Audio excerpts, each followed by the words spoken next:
Hey everybody, I'm Mort, lead designer of TFT, and this is a special PBE patch rundown. Now, normally we wouldn't do these, but with Galaxies on PBE, figured we should go over all the system changes that have happened, sort of give you an idea of why we did them, what we're looking for, and things like that. Now, that being said, this is PBE. A lot of this is subject to change. I expect to see a lot of it changing pretty frequently, in fact. In fact, some of the things in this presentation actually went in tonight. It is Monday night. You're watching this on Wednesday or later. So yeah, so expect to see some cool stuff. But yeah, let's dig into it and we can go from there. Okay, so right away when you first load into Galaxies, you will notice a big change. I won't spoil the artwork, but the spatula can now appear on the carousel again, but much less often than before. So you'll still see those sometimes, but certainly not as predictable as it was before patch 10.3. Full items can actually show up earlier than the 5th carousel. So sometimes expect full items. Should make for some interesting choices. Components can now show up in the 6th carousel and beyond. And many new carousel items and arrangements have been added. So you'll notice in the screenshot, for example, this is a screenshot of the 1st carousel, and it's all needlessly large rods. This is just one example of some of the more unique arrangements that can happen. So keep an eye out and let us know what you think. Gold income has got a pretty big shift here. Passive gold income has changed. Now, one nice thing here is we fixed that weird bug where it was like 545, which led to people going, oh, interest isn't working. Which it is working now. But you're going to have a lot less gold than you're used to. This is a screenshot right after the first PBE round, and you only have 3 gold worth of things. You can't buy the whole shop plus have a 2 cost from the carousel. So gold's going to be a little tighter than you're used to this time. The other big thing is medium loot boxes that contain golden champions can't drop in 1-2 and 1-3. So this basically eliminates the really high roll early gold starts that allow you to econ up to 20, 30 gold. So those are gone. And then one last change to kind of help is because you have so much less gold, there were some situations that felt really bad where you ding level 3 and you get like 2 or 3 costs that you can barely afford in your shop. So at level 3, you can no longer drop 3 costs. This should keep the shop always affordable and always something you can participate in. Streaking is now a little bit more valuable, so sometimes win streaking or lose streaking is just a little bit more valuable. So now it only takes 4 to 5 to hit 2G, and then when you hit 6, you get the 3G. It starts paying off really well. The other thing to keep in mind is if you can streak one way or another, it will continue in the PvE rounds. So streak gold will be paid during PvE rounds. Gives you something to think about. Makes it a little more consistent as well. We're just trying to make it... It felt like a weird arbitrary thing where it was just like, hey, here's this one round where streak gold doesn't count. So yeah, expect to see streak gold from PvE rounds. Okay, player damage. Player damage is getting a really big change, but the net impact should actually be pretty small. So what you'll notice is the whole table where it was like, hey, if you have a 3 cost 2-star and it's alive at the end of the fight, you take 4 damage. That whole table is gone. Throw that all away. And now it's every unit that's alive at the end of the fight deals you 1 damage. So you win by 1, that's 1 damage. You win with 8 units on the table, that's 8 damage. Most of the damage now is in the default stage damage. So you can see here, for example, instead of it going 0, 2, 3, 4, 5, 6, 7, it now goes 0, 3, 4, 6, 10, 14, 20. It accelerates pretty hard. So, for example, in stage 5, let's say before you would have lost with, an average size. Let's say you barely won, you would take like 8 damage. And if you got smashed, you might take like 23 damage. Now that's much more confined. So stage 5 now, you barely win, you're taking 11 damage, so a little more. But you get smashed, maybe you're only taking 19 damage. So it squeezes it in and makes those snowball comps or those like, oops, you had to face the person who hit the high roll, not quite as punishing. The overall pace of the game should be about the same, a little slower, just a little slower. We're trying to get people to not die by raptors quite as often. It's still possible if you're playing really poorly. But yeah, general pace should be better. And then if you get to stage 7, which doesn't happen that often, but if it does, the game starts to go, okay, it's time to end. And a single loss will deal at least 20 damage. So yeah, expect to see some player damage changes there. Didn't have a clever screenshot for this one, but this is some really cool stuff. Melee champions now move slightly earlier at the start of combat than ranged champions. Now, what this leads to is, have you ever had a fight where your Ashe, the very first thing she does is walk forward, and it feels like she's walking into melee range? This should help prevent that, because the melee champions will move first, and then the ranged champions will go, okay, is there anyone in range? Now I should move forward. So this should help prevent some of that. In addition, champions now move more smoothly from hex to hex. So instead of the move, they actually like run around smoothly. This helps with the melee champions especially. And the last one, this is a big one. If a champion is in the attack range of their target and the target moves out of range, you'll now only chase for 1 hex before switching to a near enemy. So this would be trying to prevent some of those weird situations, especially with something like a Singe, but there were other cases where your guy would just run around, not quite switching targets, not being intuitive enough. So basically, TLDR of all this is, should feel like better pathfinding overall. This should feel like an improvement from Rise of the Elements pathfinding. Hopefully you perceive it that way. Let us know. Okay, mana gain from attacking. One of the things we're trying to do this set is make 1-stars a little bit better, something you might consider. So what we're doing is taking the 8, 10, 12 that it was in Rise of the Elements, and we're just standardizing it to 10. Every auto attack gives you 10 mana, plain and simple. What this does is mean 1-stars now don't have this really awkward, like, Ezreal was the best case of this in Rise of the Elements, where you'd give him a Seraphs and he would hit 28, and it would require 2 autos for a 1-star Ezreal to cast a spell. Not anymore. So this, again, is mostly a buff to 1-stars. So, Grievous Wounds. This is a big one. This one's coming in a little hot. But Grievous Wounds, we're taking it down from 80% healing reduction to 50% healing reduction. So this means if you're running a comp that likes healing, say, for example, in the new set, you want to run some Sonas and Sorakas, or maybe Celestial, you're not going to feel as hard countered by a single Morellonomicon. It'll certainly still hurt a little, but healing will actually still be allowed to thrive. It'll still be a thing you can do. And this one's a really big one. Shout out to Giovanni who put in the work to make sure this could happen. Every champion now has an AP scaler on their abilities. So every champion in the game, if you want to put AP on them, they will get better somewhat. So AP can now scale things other than damage, healing, and shielding. Shout out because Karma technically already did this in Rise of the Elements with her attack speed from the shield also scaling. But so here's an example. Yasuo, who is a reprint from Rise of the Elements, same ability, 2 costs. Instead of just doing 4, 5, 6 abilities, or 4, 5, 6 slashes, you can put AP on him and actually have him do more attacks. So here, for example, you can see with a death cap, now instead of 4 attacks, it's 6 attacks. This can get pretty crazy. For example, a triple death cap 3-star Yasuo, I think hits like 28 times, which basically one-shots most things. But yeah, so look out for any cool AP scaling. But yeah, everything, even like Shen, for example, now has an MR buff he gets that scales with AP. So yeah. Okay, some bag size drop changes. Nothing too crazy here. You can see the table.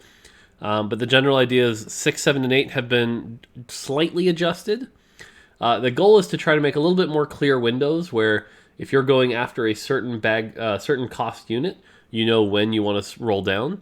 So for example, if you want a 1 cost unit, you should probably be rolling at 3 or 4. If you want a 2 cost unit, you should probably roll at 4 or 5. If you want a 3 cost unit, you should probably roll at 5 or 6. And then 7 and up is where you get your 4 costs, and 8 and up is where you get your 5 costs.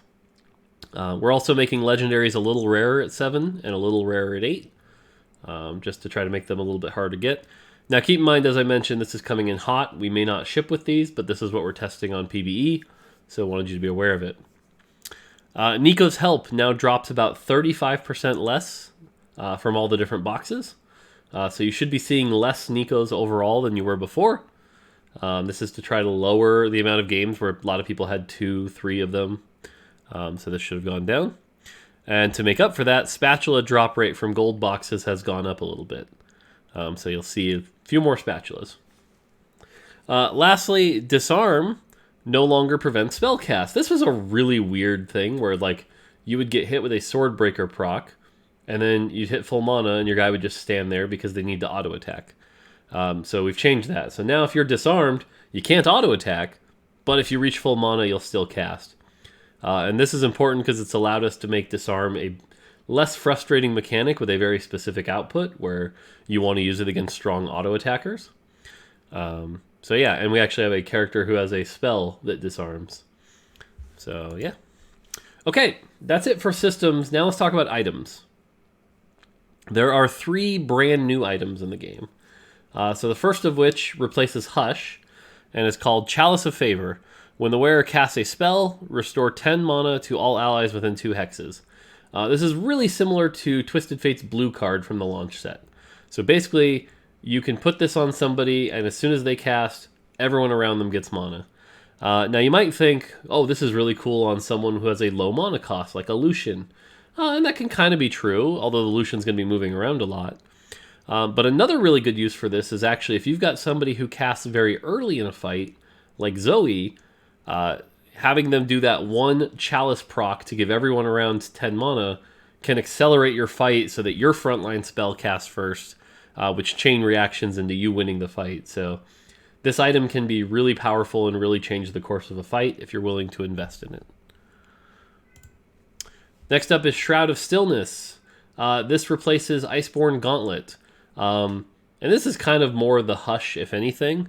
But the way it works is when combat begins, you shoot a beam straight ahead that delays the affected enemy's first spell cast, increasing their max mana by 40% until they cast. So this is kind of the poison monolock mechanic that we're shipping in Galaxies. But basically everyone hit by this purple beam that you can see coming from Poppy gets their mana cost increased by 40%. Now, unlike poison, it's not permanent. It only lasts until they cast once, but it can slow down some key spells. Now, the big thing here is this is a positional requirement, so you do have to position the Poppy to hit, and it's very high risk reward. This, unlike Zephyr, this can whiff. This can do absolutely nothing if you hit nothing, or if they're grouped up, like say into a Rebel comp, you can hit like 5, 6 champions with this. Really powerful. So again, great for delaying really key spells. This is also a really good item when you're trying to deal with the, you know, how everyone puts the 2 units in the corner and the 1 important one in the middle. You can Shroud of Stillness the one in the middle and slow them down. So, cool item there. Last new one replaces Titanic Hydra. This is ZZ Rot Portal. When the wearer dies, a construct with 1,000, 2,000, 3,000, scales with star level, health, arises to continue the fight. Now, what's really cool about this is when the little voidling pops out, it actually taunts. So yeah, that works really well. The other thing here is we wanted an item that could be useful for tanks, especially frontline. So this is really good when you need extra frontline. If you're running a fragile comp that only has like 1 frontline, this is a lot of meaty health. Apologies for the cat, by the way. So yeah, it's also really good on 3-star champions. 3,000 health is a lot of health to chew through. So yeah, really powerful there. Taunts when it comes out. Should open some new options. You can stack these also. Triple ZZ Rot Portal on a 3-star Fiora, for example, does some pretty nutty things. But one thing to note is that this thing doesn't hit very hard. It is just a meat shield. It only has 60 AD, so it's really good in the early game, but falls off really hard damage-wise. Okay, last slide. Beyond those, we have a bunch of item changes. Some are bigger than others. I'm just going to go through them real quick. Bloodthirster, healing is reduced. This is mostly to counterbalance Grievous Wounds, with Grievous Wounds being only 50%. We were finding in our playtest that Bloodthirster was extremely dominant and extremely hard to stop, especially with characters like Aurelia, Shaco, and Jin. This one's actually coming in hot. This got just put in today. Pretty subject to change. Deathblade starting stacks 1 to 3. Deathblade was really good in Rise of the Elements, especially when summoners were meta. There aren't really anything that summon in Galaxies, so Deathblade's going to fall off a bit. So we want Deathblade to be the item if you need AD, Deathblade's your item. And so this is a big burst of AD. This goes from you take 2 swords, which is 30 AD, and get another 45 on top of that, plus 15 per kill. So this is really good on those characters that want AD. Giant Slayer, 9% to 12%. This is a massive buff. Maybe too much, maybe not. We'll see. But this is basically, instead of something like Static Shiv, which spreads the damage, if you want to hit something really hard in the front line, this is the item for you. This is really good against things that have high HP totals. I will say Giant Slayer is probably the best counter to the mech, because the mech has a ton of HP. It's a good counter to ZZ Rot Portal, Cho'Gath, things like that. So consider Giant Slayer. It's also really good in blaster comps. I can say that because by now you'll be playing PBE. But yeah, Giant Slayer's still strong. It is still physical damage though, so Vanguard's really good against it. Gunblade gets the same nerf as Bloodthirster because of Grievous Wounds. Ionic Spark. Ionic Spark we weren't really happy with as just upping the damage. We could have kept upping that number. But we wanted to give it another specific outlet. And so this is an item, if you're running a caster comp, you can put this on your front line and lower your enemy's magic resist. Lowers it by 50%. So this allows you to do even more magic damage. So we finally have a magic penetration item in Ionic Spark. Quicksilver goes from being CC immune forever to being CC immune for the first 10 seconds. We feel like if in the cases where you'd want this for key spellcasts, you can still use it.